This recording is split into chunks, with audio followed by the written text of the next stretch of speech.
Welcome to the Friday Happy Hour with Victory Strategist, award-winning author and your happy hour host, Annmarie Kelly. Each week, Annmarie chats with women who have reinvented, started over or wrote fabulous next chapters. They share how they overcame their midlife challenges and how you can too. So kick back with some good happy hour something to drink and enjoy today's show.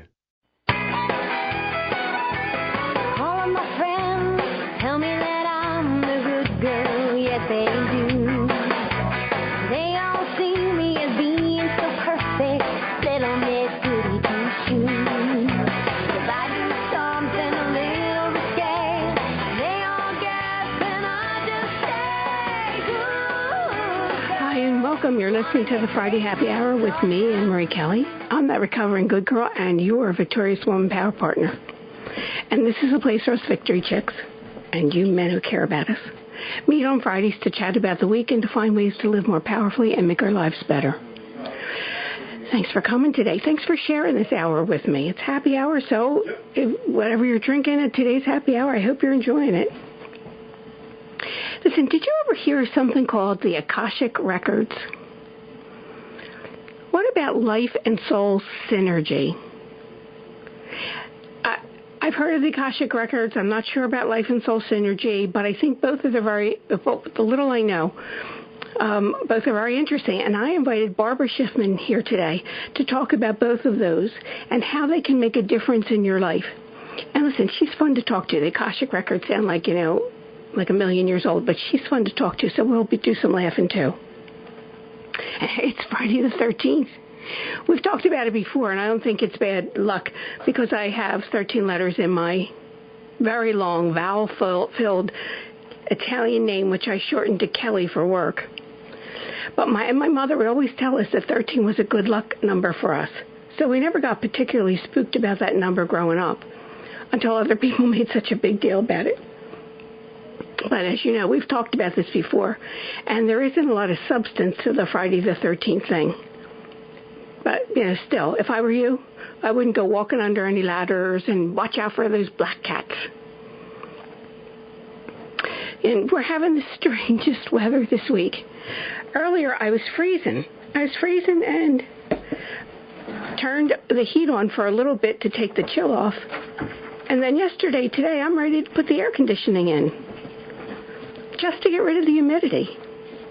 As I recall, this is exactly the way it was last Christmas, warm and a little humid, and not at all like December 25th, and this isn't all like May 13th either. Though I remember a year when I was first doing workshops, and I did them in my home, that it was so hot that we had to put the air conditioner in the window at the end of April. Now, try and picture this. Joseph and I lived in a row house in Drexel Hill. Some of you may know it. We lived off State Road, and our house backed up to the Arlington Cemetery. There were those Tudor rows, the 18-foot Tudor rows. We had a big air conditioner unit that cooled the whole first floor. And it was a summertime inconvenience because it never filled up that hole exactly right. So we took it down in the winter. So we took it out in the fall, stored it in the garage, and because it was so big and heavy, we couldn't simply take it down the stairs, just the two of us. So we had a small flatbed, and we took it out of the window, we put it on the flatbed, and wheeled it down the steps. There were two sets of steps. We must have been hysterical to watch. We would take it down on this flatbed, down 2 flights of stairs, and then around the whole row of houses. Ours was about the middle of the block, till it got to the garage. And then in the spring, we reversed the process. We'd load it up from the garage onto the flatboard, and we would walk it all the way around and then wheel it up the hill and the flights of steps to our house. Every year we wondered if there was a better way to do it, but in the 11 years we lived in Drexel Hill, we never found one. And when we moved to Westchester and didn't need it anymore, we left it with the buyers. And I always wonder if they figured out a better way. But now, living here, I'm grateful for central air. So I did a couple of things that some of you victory chicks might get a kick out of this week. And, or maybe not. Maybe you're already doing them, more than I do about them.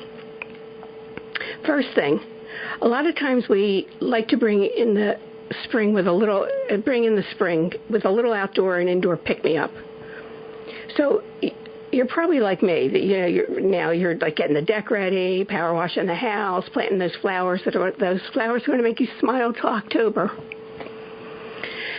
And inside, you might be wanting to give a room or two a facelift. Well, it seems like we always do it pell-mell in the fall because Christmas is coming and we're having company, and that we do the downstairs.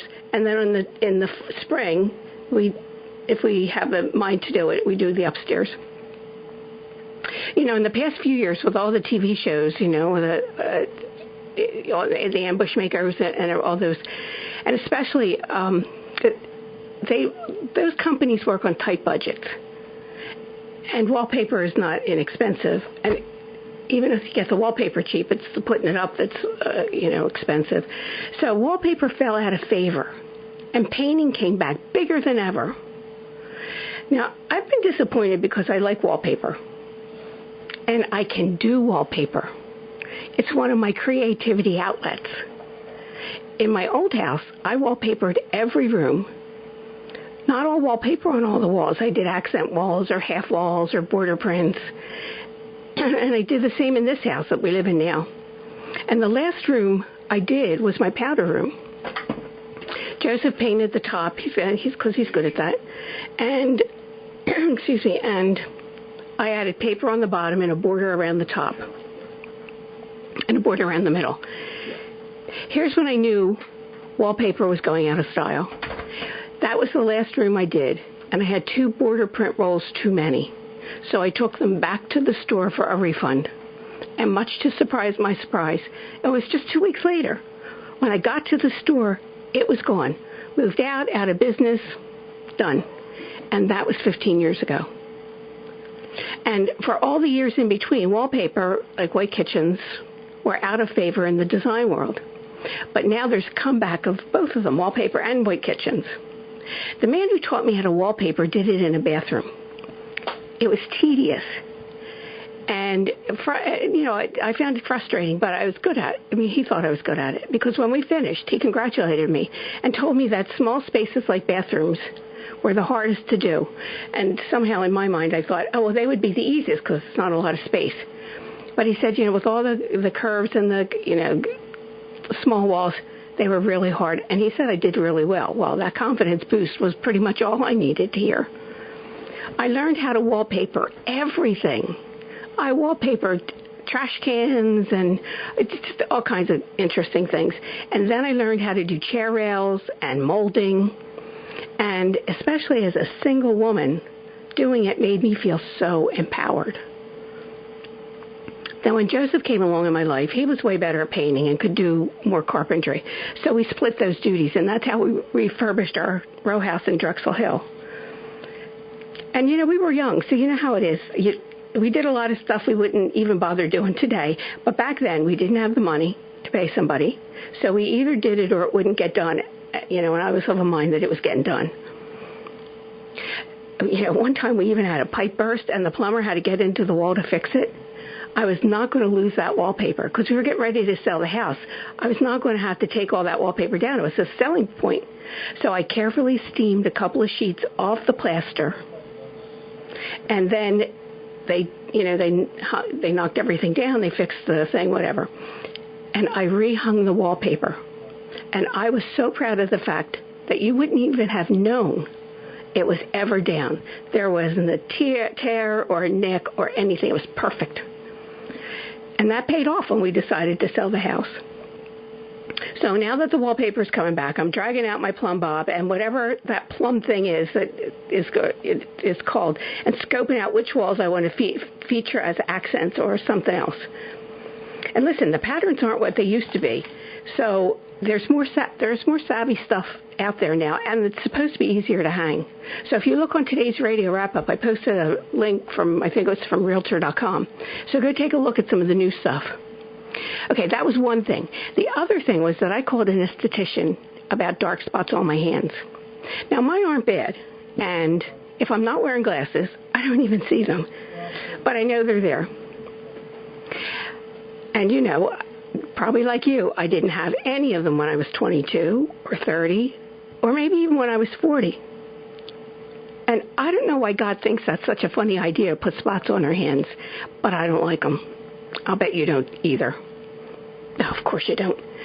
So I thought I'd find out how much it costs to make these things go away. And I was surprised that, at least for what I wanted, it wasn't outrageously expensive. And I was surprised because in my 20s I had a hair problem, and that was bad enough that I had to see an electrologist. And back then it was a matter of confidence. It wasn't, like I would have paid anything. In fact, I did. Because it was on my face, and unwanted hair on your face, you know how that is. It's like the end of the world. And I used wax for a while, but then it became apparent that I needed a more permanent solution. It wasn't getting any better. So back then, I was just starting out my first apartment, after paying bills, I barely had enough money for food. In fact, there were some weeks when it was ramen noodles, soybeans, bread, and eggs. And if I could afford them, cheese or peanut butter. I usually couldn't afford cheese and peanut butter in the same week. So when I needed to see the electrologist, the money I used came out of my food budget. And because I couldn't go as often as she suggested, because I did really like to eat, the process took a really, really long time. Well, here's what I realized. When you're in your 20s and 30s, you have no money for that kind of thing. But most of the time, except in a situation like mine, you don't need it. At that stage of life, you mostly need a little eye makeup and a little lipstick. And by the time you hit your 40s, you might need a little something and have just enough money at that time to buy creams and things to ward off the beginnings of those wrinkles. Then by 50 or 60, you might want to do a little something like, resurfacing or an eye lift. Or maybe you're in the sun too much and, medically you need to have something done. And thank God, these days insurance covers a lot of that, what used to just be cosmetic. Well, that's how we Victory Chicks are. We're great consumers of such products. And we have the biggest need when we have the cash. So I guess it sort of coincides with when our kids graduate from college and we aren't paying tuitions and we have more money to fix our faces and all those worry wrinkles and do things that smooth out the wrinkles on the inside. But, nobody sees and nobody knows about the wrinkles that are on the inside. And that's why I want to talk with Barbara Schiffman, because the wrinkles on the inside are the ones that impact our real happiness. Barbara Schiffman, here's why I invited her, because she's a life and soul synergy coach and Akashic Records advanced teacher based in Southern California. Barbara's listening, and she's probably hysterical that I called it South California.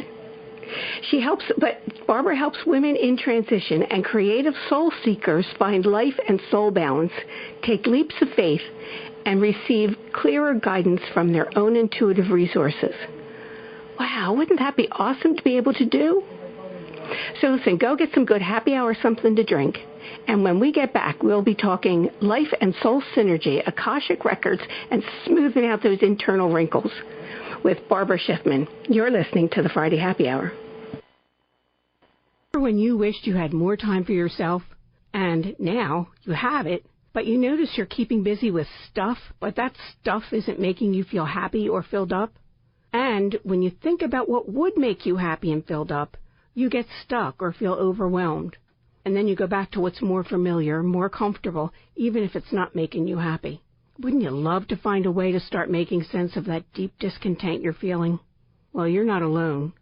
I'm Annmarie Kelly, author, victory strategist, and the radio show host of the Friday Happy Hour. And I know there's a place for you, one that other women have found to be both inspirational and empowering. And it's the Victorious Woman Project.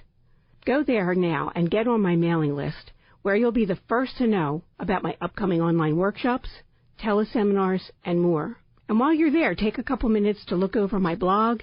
You can download some of the free stuff I have for you and let it get your creative juices going. I'm looking forward to meeting you at the Victorious Woman Project. And that's at www.victoriouswoman.com.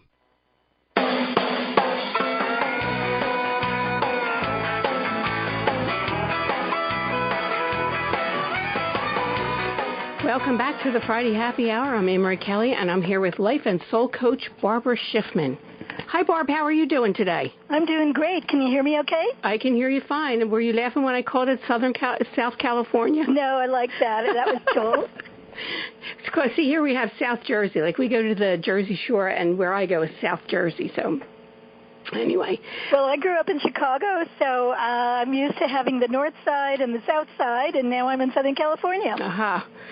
I forgot. I read that someplace that you were originally from Chicago. How did you get to California? I ended up working in my early 20s for a group of filmmakers who did documentary films, and one of them wrote a feature film and ended up coming out to California. I followed and wound up in the film business. And that's what you did for a really long time. You did screenwriting, and you hung out with all the big Hollywood types, huh? Well, yes and no. I did script consulting, which is working on the stories before they might be considered for film, and reading all the scripts and books to see if they might make good movies for the different production companies for TV and film and cable. You know, I'm curious about that, because I have a friend who wrote a book called The Aliquot Sum, and they put together a screenplay. What makes you decide whether you're going to, what makes that, you know what I'm asking about, the decision making? I do. It has so many factors to it. That would be a whole show in itself. I still do a little bit of script consulting individually for people, and a bit of screen writing teaching. But there's so many factors in that, because it's what the company's looking for, what they think people will be interested in, how much it's going to cost, and most importantly, who they can get to direct it and who they can get to star in it. So there's lots of factors, and it is a miracle that a movie gets made. Wow. That's why when I started becoming a career coach for people in the entertainment industry, writers and others, and then a life coach, and then a life and soul coach, it all fit together, because individuals, in my opinion, are true stories in progress, and we're writing our lives as we go. So I learned a lot from looking at the fictional stories that get made into films and TV projects to entertain and inspire us. And true lives are much more interesting. And I think midlife is even more interesting, and you have had a couple of reinventions in your midlife time. But one of the things that I wanted to talk with you about, because we started to have this conversation the other day. I had an author on the show a couple of years ago, and she was shocked by the idea of being considered in midlife at 40. She's 40 or 41. And then on the other hand, when you sent your info to me, you wrote that you didn't know if you were still considered in midlife because you're 66 and you've been married for 40 years and have a grandparent. When do you think midlife happens? Well, we're living longer physically than we used to. So I like to think that, 50s and 60s are about halfway through. And I feel about 12 now that I'm just turned 66. So it's the body's age. This is one of the interesting things I've learned through my Akashic Records work and gotten a great perspective on. The body's age is what we think of as how old we are. Our soul is ageless. It's that energy that we're expressing every day in our life and has a shelf life that's much longer than our body. So you're as old as you feel, and many of us, this is why I was interested in your show, many of us are living multiple lifetimes in one body, whereas in previous generations and centuries that wasn't so common because of dying in childbirth and illnesses and wars and just the way medical science was as it was evolving. And we're actually living multiple lives in one body, and that's why I work with so many people, mostly, but not exclusively women, who feel like they're going through a transition phase in their 40s or their 50s or their 60s or even their 70s. And they don't realize how much they're bringing forward with them from all that they've learned. And we don't have to die and start over as babies anymore. At a young age, we can take our body and our education and our knowledge and our wisdom with us into the next phase. So when you say multiple lives, you're talking about all our reinventions. I'm talking about our reinventions in this life from an Akashic Records point of view, since you mentioned that's one of the things that I do. We look at that a little differently. We look at that as each lifetime being one chapter in the book of our soul. You don't have to believe in reincarnation or those kinds of things to have a sense that maybe this isn't all there is. But if you do, that's another way to get a sense of that and look at it from a soul perspective. But in this lifetime, we have multiple lifetimes, too. I grew up in Chicago, worked for the film company that I worked with, came out here. It was a whole different life. Then I ended up meeting my husband and having a child. My daughter was born in 1979, being a mother, and that was a different life. And then when my parents got sick in 1999, I stepped into a whole new phase. It shifted me just from working in the entertainment industry to doing more life and then spiritual counseling, because that became more important to me, our families and the part of our lives that are our relationships. Now, so how long were you doing that caregiving? It's like so many of us who end up taking care of our parents as they get older. My parents lived in San Diego, and I'm in Los Angeles, so I had to do it long distance. But my mother had a significant stroke in 1999, and everything changed overnight. And I ended up becoming my parents' parent. We found out my dad had cognitive problems.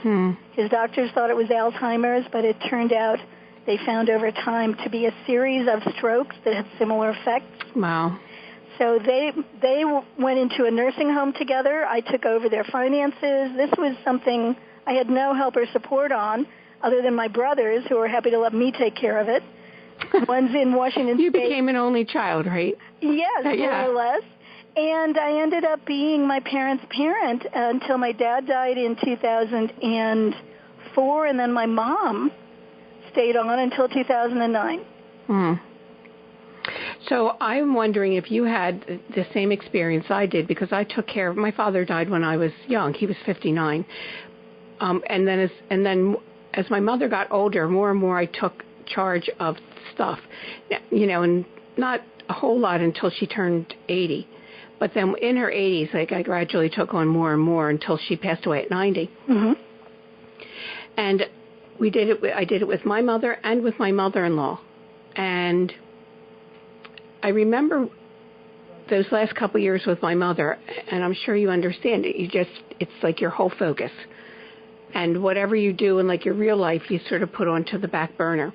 And then when my mother passed away, I felt that was like a big life shift, because I felt like I'd been doing this job, and I put my own job on the back burner, and then my mother was gone. And I remember one day, several days happened until I finally figured out it was like being fired or being laid off.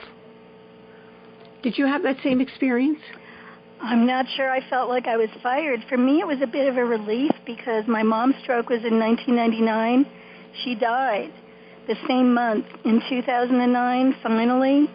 But what I experienced during that whole time was always waiting for whenever the phone rang, I was always waiting for that phone call. It was like I love this analogy, it was like having a centipede hanging over me and waiting for the next shoe to drop. And I couldn't really plan things in life, trips and all, my husband and I, where we couldn't be available if something came up. Because even though she had great caregivers at the nursing home she was in and a care manager in the area, which I found to be really valuable, so that she could be there faster than we could. We were several hours drive away if something came up. And I was always kind of waiting for that phone call. And she went in and out of kind of not eating and then starting to eat again. So I kept getting ready for her passing. And then she'd stay on. And I finally, you'll laugh at this, I hope, decided that she was going to be the only person or the first person in the history of the world to live forever so that I could go on with my life and not be waiting for that phone to ring. And that kind of relieved me a little bit. It was a little mind trick I gave myself. And then when the call finally came, I was ready, but there was still sadness. There was still a sense of grieving, although I had already been grieving for the loss of my mom, because she, was gone from the time she had her stroke. Sure. Her life was very different. She was in a wheelchair, could barely talk, paralyzed on one side, but she was very much in an in-the-moment Zen kind of state, and I think she was happier sometimes than many of us are. Interesting. And it was not like that in my case, and I was caregiving, and I was present, my family lived here, and excuse me, and I was the one who made all the decisions. So my grieving really didn't start until my mother passed away. Absolutely. Yeah. And I actually got trained in grief counseling some years ago. I credit my Akashic Records with, nudging me into that, because many people do go through grief at different points in our lives when we lose someone like that and need some support in sorting that out and all the feelings that we have and getting our footing back so we can continue on with our lives and honor the people we've cared for if we choose in whatever way is right. Sometimes we have challenging relationships with our parents, our aging parents. Sometimes we have close relationships with them. My relationship with my dad actually got healed during that period. And he told me, he was a very nice guy, but he wasn't very emotionally demonstrative, but he actually told me he loved me and how grateful he was to me during that period. I know sometimes when you're the caregiver, this is what I think, when you're the caregiver, sometimes it's as hard as it is, sometimes you get the blessings that the people who didn't want to be bothered just weren't around to get. Absolutely. Barb, we need to take a break, so I want to start talking about the Life and Soul Synergy and the Akashic Records. So everybody hang in there. This is going to be fascinating, and Barb will be right back. You're listening to the Friday Happy Hour. Hi, this is Annmarie Kelly, author, victory strategist, and the radio show host of the Friday Happy Hour. I trust you're enjoying my conversation with this fabulous, victorious woman. If you're getting inspired with ideas and feeling empowered, this is just the tip of the iceberg. There's more for you. Tips, downloads, resources at the Victorious Woman Project. Go to victoriouswoman.com and look around and get on my mailing list so you can be the first to know about the newest good things I have for you. That's www.victoriouswoman.com.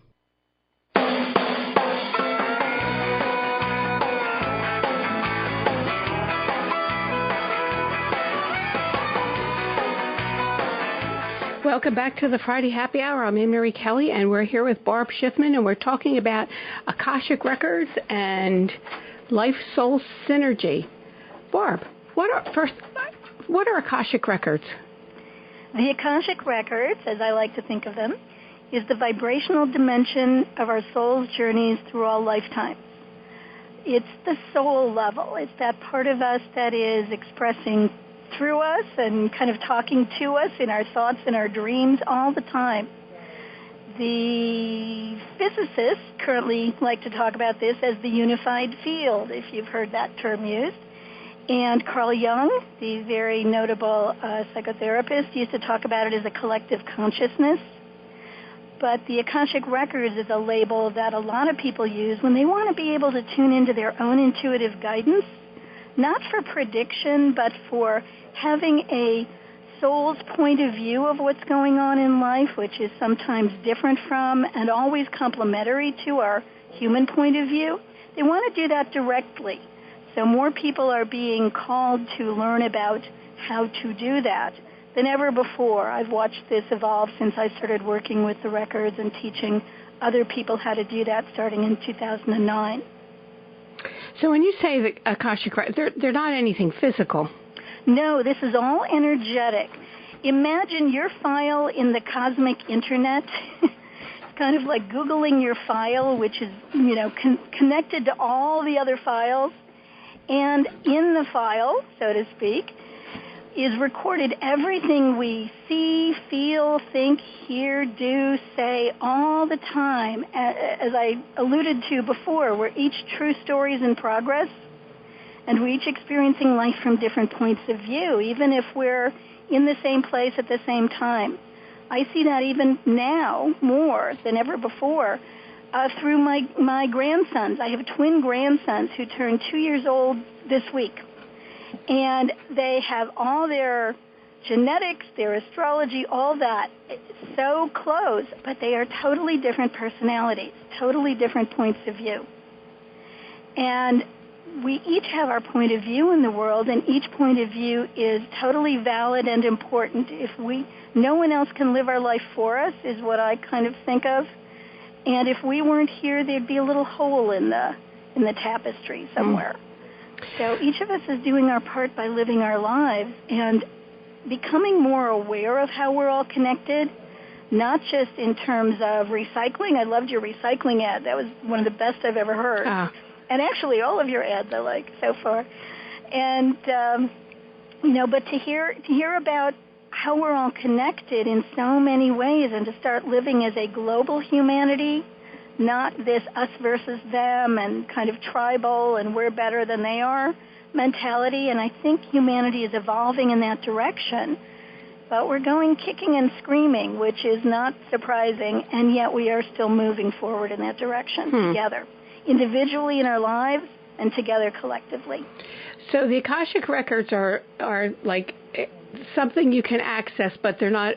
It's not a tangible thing you have to access. But there's a way of getting to them. There are several ways. Many people feel like they're tuning into that soul perspective in meditation. I hear this more and more from people. And it's kind of hit and miss. Others do it through different spiritual or shamanic or other types of rituals.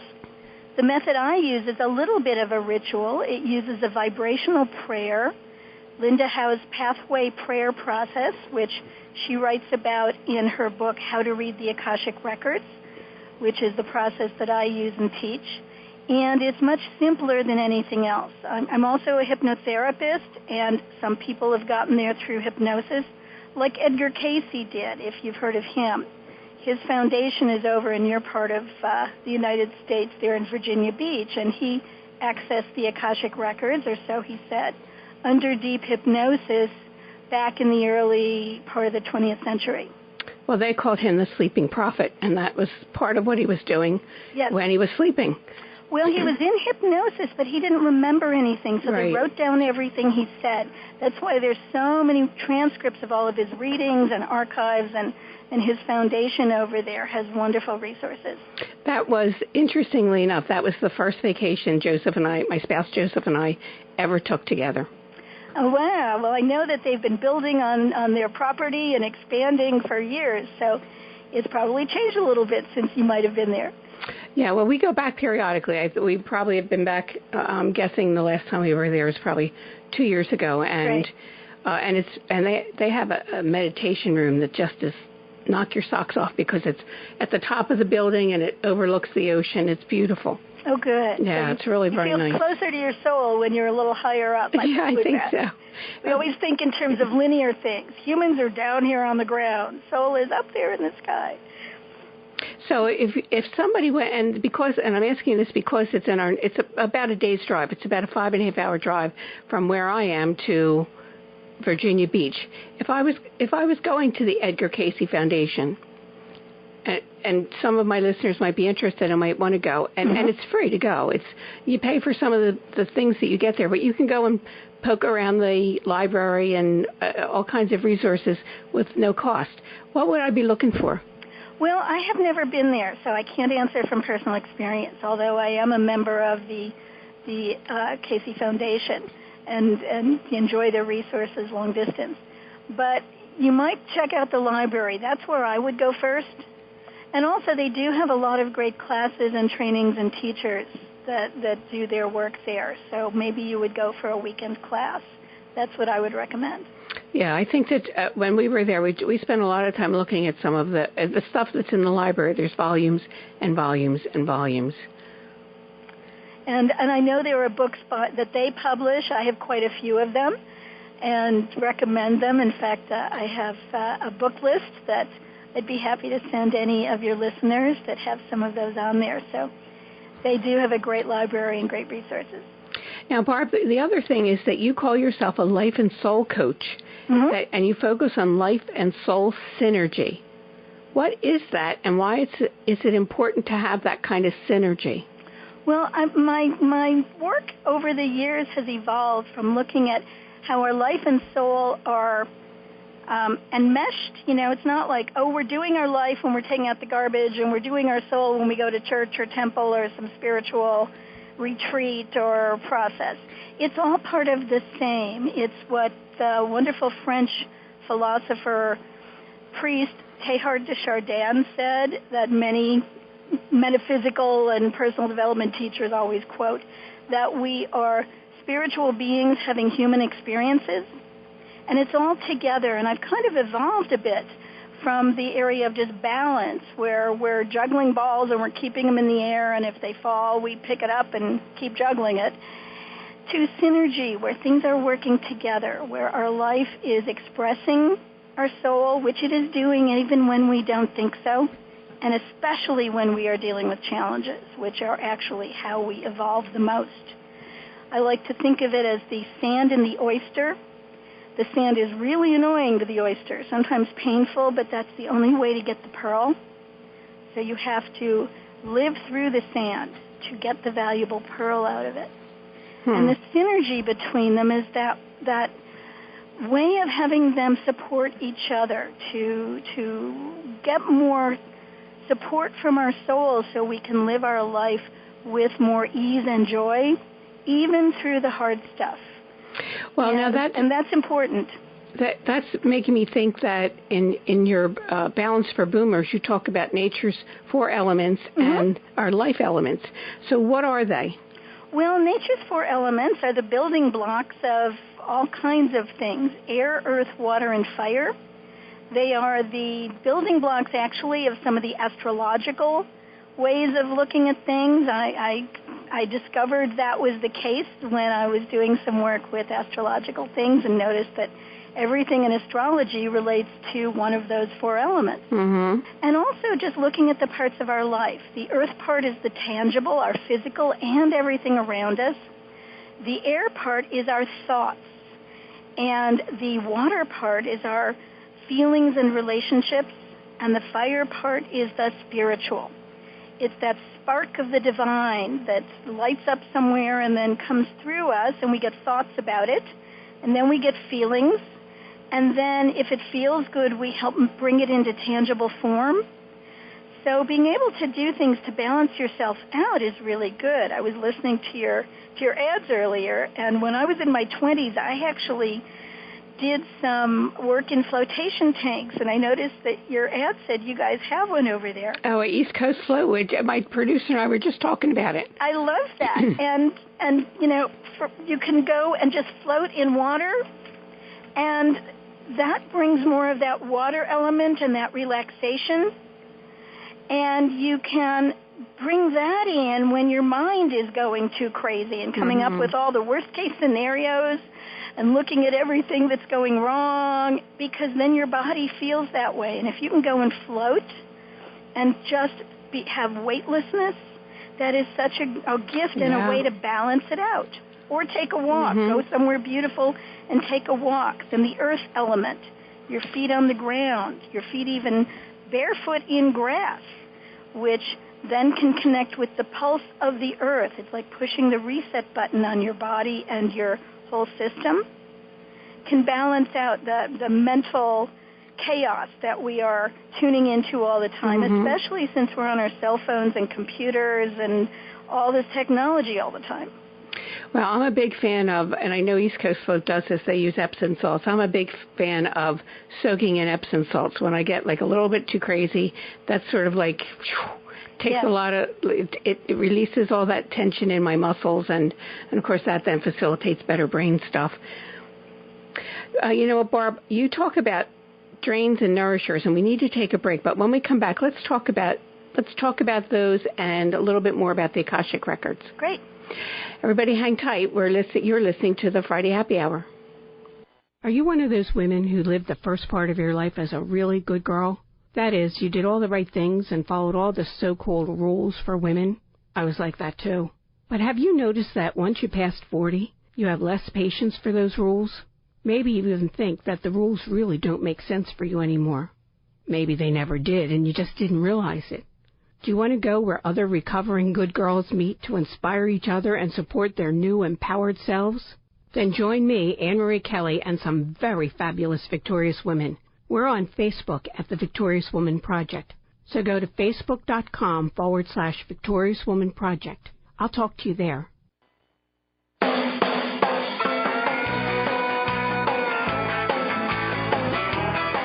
Welcome back to the Friday Happy Hour. I'm Annmarie Kelly, and I'm here with life and soul coach Barbara Schiffman. And Barb, we were talking about the four elements, and they sort of match up with the life elements. And where does the drain and nourishers part come in? Well, think about those things or people in your life who either drain or nourish you. You may have no drains in your life, Annmarie. I hope that's the case. But you might. And some of your listeners might. And when we just spend time with those people, we suddenly feel our energy drained. And then with other people in our life, we can call them up. We can just be in the same room with them and not say a word. And we feel nourished. We feel energized. Do you know what I mean? Mm-hmm. And then there's those things that we do. You know, if we're the kind of people who work really hard, eventually we might feel our energy drained, especially if we're picking up energy from a lot of other people, or we're under a lot of pressure and stress, which eventually gets absorbed into our body and becomes those physical things we don't like in our bodies. Mm-hmm. But then there's those things that make us feel better, like doing the flotation tank, like going for a walk in a beautiful place, some of those things we were talking about earlier. So finding out which things drain or nourish you and which people drain or nourish you is really helpful, so that when you feel drained, you can go to your nourishers list and say, okay, I'm going to call my best friend and just talk with them for a couple of minutes because I know that's going to make me feel better. Or I feel like getting a frozen yogurt because even if it's not a regular thing on my diet, when I have it, it's a treat and it makes me feel better, and it's going to do its job now. I need that. So that you can think of that when you're drained. It's hard to think of what's going to make us feel better when we're not feeling so good. That's a good idea, because a lot of times in my life I look at people who drain, like those drains, and I call them toxic relationships. So every year I figure out what toxic relationships will I let find their way out of my life this year, because I want to always be on that path that's moving me in a direction of something better instead of dragging me down. Absolutely. And yet I want to point out that sometimes there is a purpose to some of those relationships until we can get to that place you just described where you can let them go and move forward. You're right. They may be part of our soul group, helping teach us some lessons like, what is draining to us? What do we want to say no to for a change, instead of making that more important than us and letting them get what they need at our expense? So knowing those people who might be part of your soul group is helpful, even if you lovingly let them go. And sometimes they're a really good way that you can get to practice forgiveness. Yes. And forgiveness is for you to let it go, whether or not they ever know about it, because we can forgive someone and still be pissed off about it, or we can forgive someone and it doesn't matter to them. It's all for us. And it never, but when you're angry with somebody, they don't even know. No. For years, there have been people that for years that would just from my past that would just make me so angry, and it occurred to me at one point that person doesn't even know, and even if they knew, they wouldn't care. So what did you learn from that that's helpful to you now, if I can ask? I learned to figure out that I was in control of my mind. Only I can control what's in between my two ears, and I didn't need to be focusing on all that. That's a great lesson, and one of those kinds of lessons that we often don't really learn until we get to be in our second half of life, because then we have what I think of as hindsight, which is experience and wisdom and knowledge. And then we can look at that and have those aha moments and be able to live the rest of our life with that in mind. And when we're young, we're in the thick of it. We're not always looking at those things in hindsight. We don't have a lot of hindsight to look at yet. Mm-hmm. And I like what you said about if you make a list of drains and nourishers, and sometimes they're people and sometimes they're places and sometimes they're things. Mm-hmm. If you make a list of the things that drain you, and some of them, like if you have a job and you have a boss who's a drain, you just can't pick up and say, I'm not working here anymore. I mean, you could, but you probably won't. That idea of also having a list of nourishers, and you can choose those nourishers. You can figure out which ones are healthy ones, and you know, add to those so that when you need to go to a list, you're not messing yourself up. Totally, and it's when you've had a bad day with your boss, you can go to your nourishers list and say, which one am I going to pick to be my pick-me-up today? That's right. You know, sometimes in my life, that could be pasta with pesto sauce, you know. For my husband and me, it's, salted caramel peanut ice cream. Oh, my goodness, that sounds pretty good, too. But, you know, and when it's a treat, it shifts your energy. It makes a difference. And sometimes it's just watching a funny movie. Absolutely. You know, as I've gotten older, I have a little more time than I used to when I was reading scripts every night to, you know, watch some TV or watch some stories or read some books that either inspire me using our spiritual part, our fire energy, or make me laugh, which is part of that emotional water energy. You know, and all of those things can be nourishers, your favorite TV shows, your favorite inspirational teachers. Are they part of our soul group? You talk about hanging out with your soul group. Well, we're always hanging out with our soul group, whether they pass through our life just for a moment and we have one of those moments that kind of shifts our perspective. I've had a few of those over the years. Or they're they're people in our life for whatever phase or piece of it who make an impact. They're also the people who we're related to by blood and, you know, marriage and close friends and teachers and all of that. And if you look at things for a moment from a multiple lifetime perspective, they're like the people in our repertory company of players, and we change roles from lifetime to lifetime. And we're helping each other evolve. We're helping each other learn our lessons. And the biggest lesson is to enjoy our lives no matter what's going on. If we can be in that state of, well, this really is awful, but I'm going to make the best of it, or see how I can get through it with as much ease and grace as possible and get to the other side. It's that sand that's going to give me a pearl. It makes it a little, at least for me, a little easier to get through. And I've had some big life-threatening, life-changing moments where just moving into that higher awareness space has made all the difference.